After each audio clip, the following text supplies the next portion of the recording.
Ugh! I GAR, world's smartest orc. You have got question? I know much things. GAR tell all. Politics, mathematics, tea. Yes, GAR like tea. GAR civilized. GAR say Earl Grey best. Made from blend of black teas and oil from the bergamot plant. Excellent, GAR say. Oh, come now, that is rubbish. Green tea is for the foreign constitution, not for consumption by those with discerning... GAR no like green tea. GAR not idiot. GAR smart. Listen here, madam. Have you ever conversed with a purebred orc? You'll not be in for a scintillating conversation, of that I can assure you. GAR not idiot. GAR smart. Listen here, sir. Have you ever conversed with a purebred orc? You'll not be in for a scintillating conversation, of that I can assure you. Of course, but people will not accept a cultured orc. The very idea is preposterous. They would begin saying I was an half-orc, or even deduce my true...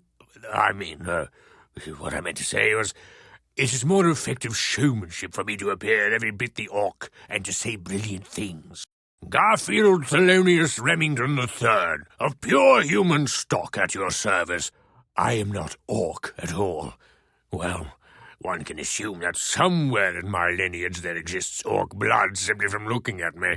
But my direct antecedents, my parents and grandparents, were fully human. Imagine their shock when I was born. I am certain you are familiar with the scorn heaped upon those such as yourself, being of partial orcish blood. Imagine what it must be like for me in this life, being treated as a full-blooded orc. Though this may seem demeaning, it is better than being spit on in the streets, or being no more than a slave in a factory. I am a bit of an indentured servant of Mr. Parnell's. He paid my parents a good sum of coin to have me come work for him. Nonsense. I sold myself to Mr. Parnell over their objections.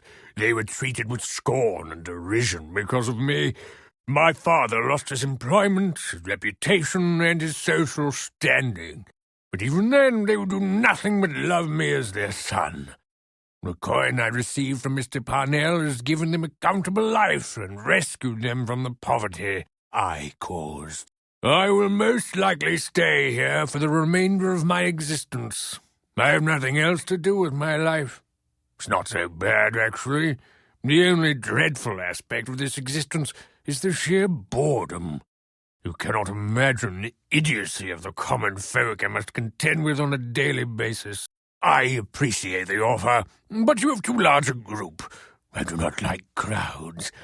Perhaps if there weren't so many in your party, I do not think that I would enjoy traveling with you. No offense. While that sounds intriguing, I am indentured to Mr. Parnell for years to come, as I have said. It would cost quite a bit of coin to free me from my obligations. Of course. I would find it invigorating to travel Arcanum, I believe. You must have seen how orcs are treated in this world. It is not pretty. Though my circumstances may seem demeaning, it is better than being spit on in the streets, or being no more than a slave in a factory.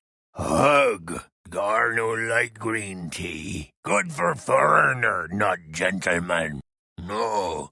GAR say only what GAR means. GAR not genius. GAR smarter than other orcs, not smarter than professor of mathematics. I know 25 times 40 equals 1,000. No other orc tell you that. Ha ha!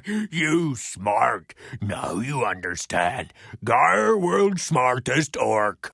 But you so superior to GAR.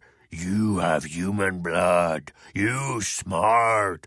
GAR only smart compared to other pure orc, not half-orc.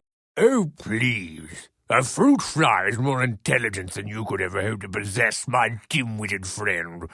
Now scamper along before you hurt yourself by attempting to think.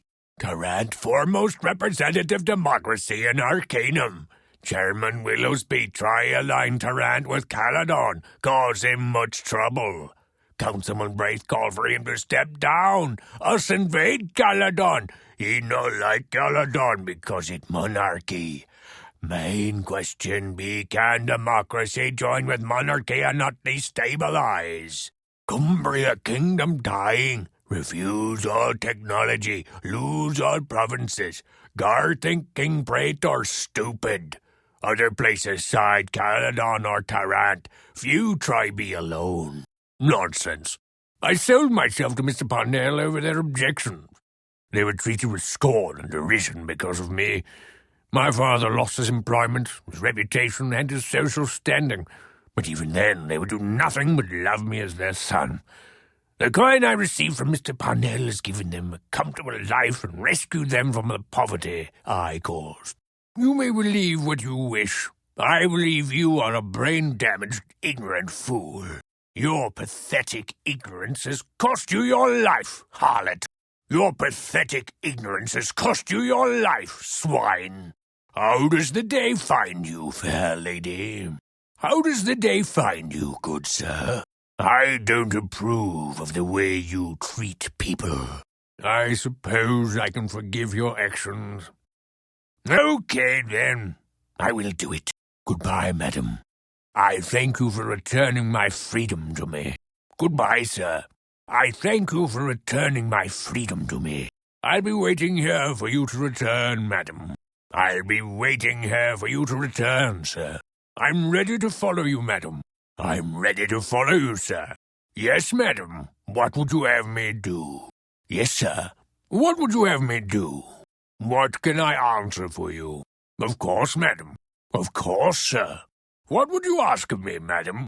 What would you ask of me, sir? Was there anything else I could do for you? This place is not known to me. As you know, I've had little opportunities to travel. It is difficult, looking as I do, to get out and about much, eh? Tarrant? Not as much as I would like, as I didn't get out much, understandably. Some days Mr. Parnell would take me out for strolls to drum up business, though. I thoroughly enjoyed myself on those outings, as I am now. Have I mentioned how grateful I am to you for allowing me to travel with you? Oh, yes, of course. Please excuse my ramblings. Well, on the southwest side of town there's the Boil, disgusting place, filled with orcs and other refuse. And then, of course, up in the northeast we have the upper classes. Why? Because I suffer the same indignities at the hands of civilized people? I think not. Those barely sentient monstrosities that I happen to resemble deserve their lot in life. I cannot feel remorse for them now that they're being put to work for the common good, instead of being allowed to skulk around some dungeon or to waylay passers-by. I believe Mr. Bates resides at the northeast end of the Kensington Broadway, if I recall correctly. I've never met Mr. Bates personally. He's much too famous to walk the streets. He'd be mobbed everywhere he went. I have had rather long and boring conversations with that Appleby fellow about Mr. Bates, though. I've never seen anyone hate someone else so much in my life. Well, imagine that. I cannot rightly say.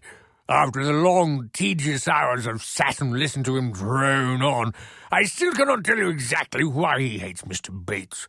Professional jealousy, envy, who can say? Mr. Bates is a genius, and Mr. Appleby is a fool. I suppose that is reason enough. I believe he lives somewhere along Low Dervish Way, in the factory district. I'm not certain, though. I think I have heard it mentioned in the same breath as Devonshire Way. I'm sorry I cannot give you more precise directions. Strange goings-on there, it seems. I was always hearing rumors of the dark agents and shady dealings. But you know how people are, always gossiping about things they don't understand, sir. Who's to say, really? Grisly ends seem to meet those who deal with the Skylers. There's even rumors of an association with ancient death cults. I would thank you to leave me alone now. I do not know, but I believe it is somewhere near Stillwater. We should travel to Stillwater and query the citizenry.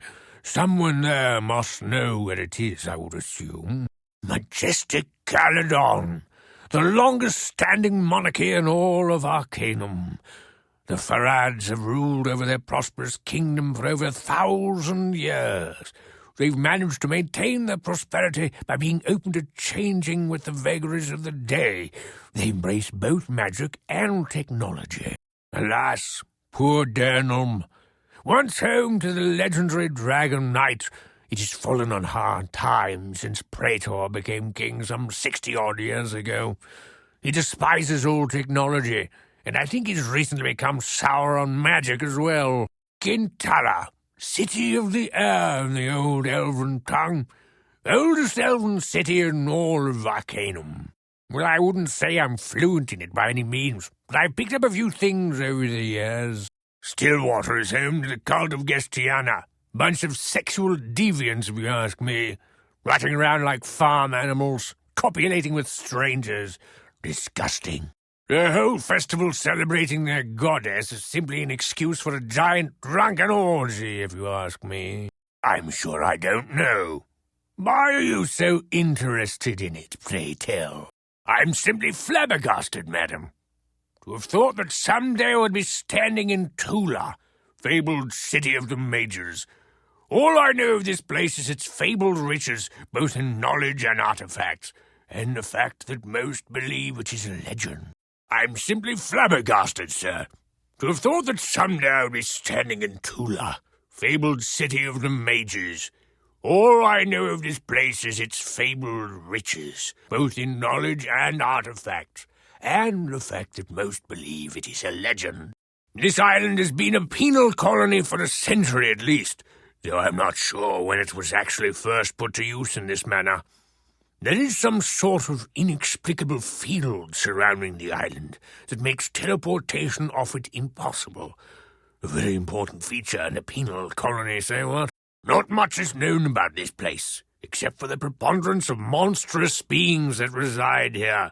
The name Thanatos, Island of Death, is derived from the belief that traveling here means certain death. Greetings, madam. Greetings, sir. Will there be anything else?